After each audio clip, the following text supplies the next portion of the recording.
Welcome to my presentation, The Moral Compass, a part of the series The Chaotic Mind, an interpretation of chaos magic by Autumn Lee.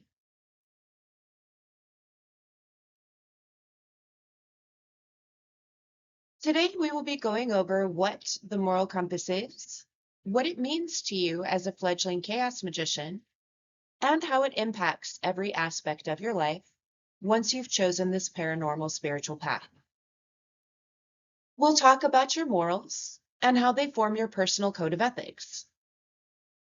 This will lead into determining your path as a chaos magician. The dark arts covers necessary reading and research in order to develop and hone your craft. You will eventually want to legitimize, and this may involve a name change. But ordination is part of the process, and you can instantly become an ordained minister online, calling yourself whatever you like following that, and have the authority to legally marry people after following some steps and enjoy other constitutionally protected rights as an ordained minister. If you are a biological female, you may choose to call yourself something more feminine instead of minister. I call myself a high priestess of Astari. We will go into what Astari is later. Your moral compass is something you use daily, whether or not you even realize it. Your moral compass tells you what actions to take, when to take them, how to take them, who to take them against, who to protect, who to trust. Literally everything you say, do, or think is based on an internal code I will refer to as your moral compass. Identifying this compass enables you to utilize your natural, visceral gut instinct in everyday life situations passive aggressively and thusly accepted by the rest of society. In The Chaotic Ghost, I mentioned how egoists are able to serve themselves completely while blending into society without causing anyone to blink an eye at their oddities. Think of Dexter, America's favorite serial killer.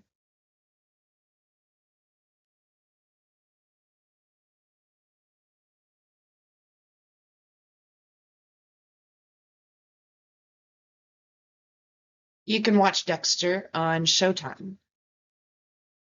Dexter was able to carry out his acts of vengeance against the dregs of humanity, all while charming the very homicide department that would end up investigating his crimes. This is similar to how a covert egoist blends into everyday life, and why you may not really know one until it's too late. Your moral compass as a chaos magician is your guide, your dark passenger, if you like. It is your personal code.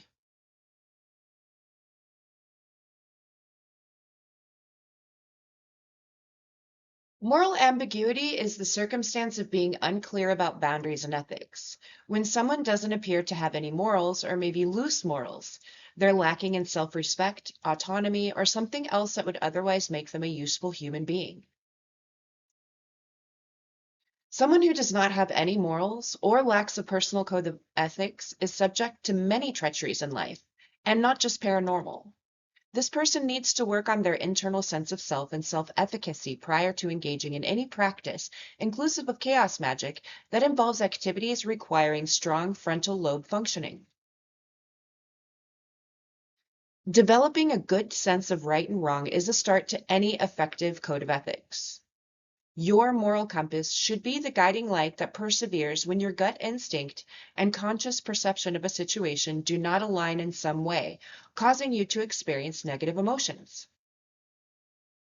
Having a strong sense of right and wrong is good in all aspects of life, but especially chaos magic, when you may engage in multiple practices that might be condemned by some religions.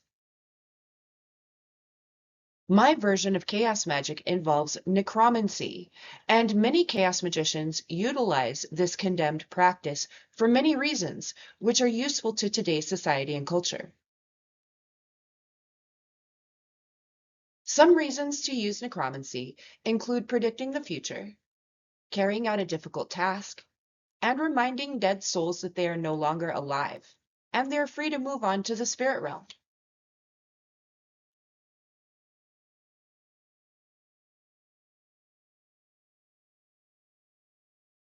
4 simple steps to determining your path as a chaos magician are as follows. First, are you in touch with your higher self? Your higher self can be compared to your instincts because that is where your instincts come from. Your higher self knows what you're doing right now because it is always 10 steps ahead of you. Your higher self is an extension of your actual self, body and spirit, and is connected to the divine in a way you will not be able to fully understand until you die, even when practicing astral projection or applying theories of quantum physics or mechanics. Find your cord to your higher self. It is much like the umbilical cord in your mother's womb that you used in utero to sustain life. Now, what motivates you? What makes you push on when the odds are stacked against you? What defines your will to live? This could be many things. For some, material wealth is what drives them and motivates them to do the things they do daily. For others, love is a motivator, and that is the reason they do anything at all, at any given time. Next, what gives you quote unquote dopamine? Dopamine is our happy feeling, and we all get it naturally from doing things we love. You can also get dopamine from eating large quantities of red meat or consuming large quantities of chocolate. The best, most efficacious way to obtain a dopamine rush and get high on life is to do something bigger than yourself, such as planting a tree or fostering an animal, meeting a new romantic partner and your first union, getting married and having children. All of the aforementioned situations are providers of dopamine, which is a natural high someone gets from doing something that makes not only a difference in their life, but the lives of others and those to come in the future.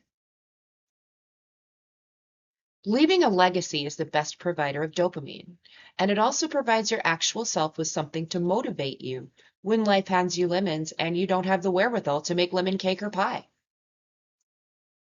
Maybe you stop drinking. In any case, find a natural high that gives you dopamine and identify it. Lastly, find a mentor. Are you a chaos magician that practices Christianity or one that practices Satanism? Do you use both? Do you use everything you can? Essentially, a chaos magician should use all means available. Find a mentor to help guide you.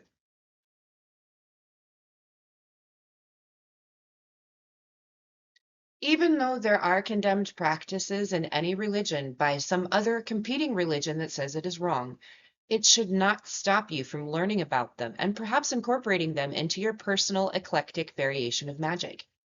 You are what you curate, and the more you learn about religion and spirituality, the better you will be at your craft. This includes reading about the so-called quote unquote dark arts, which are generally just condemned books and practices that have made their way into the slush pile known as black magic. Some of these books will include ritualistic magic that might make your stomach turn. Don't incorporate that into your style then. Just because something exists doesn't mean you should make it a part of what you practice as a chaos magician. It helps to know what you're up against. Anyway, if you decide your moral compass and ethical code is in no way going to involve overt egoism or satanic rituals. A few recommended authors are Aleister Crowley, Anton LaVey, Zach Bagans, Emmanuel Lasker, Silver Ravenwolf, Linda Goodman, Anne Rule, Raymond E. Feist, Richard Cavendish, H.P. Lovecraft, Shakespeare, and Zechariah Stitchin.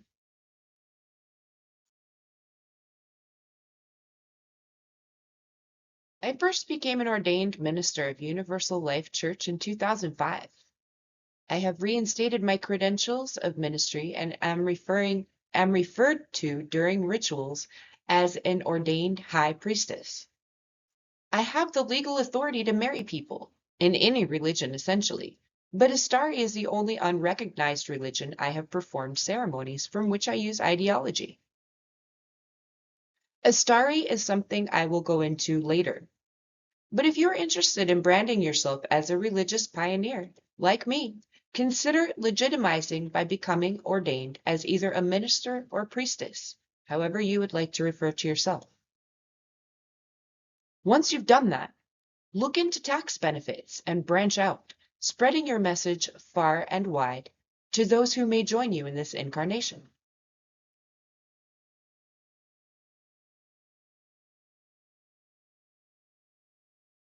Thank you for tuning in.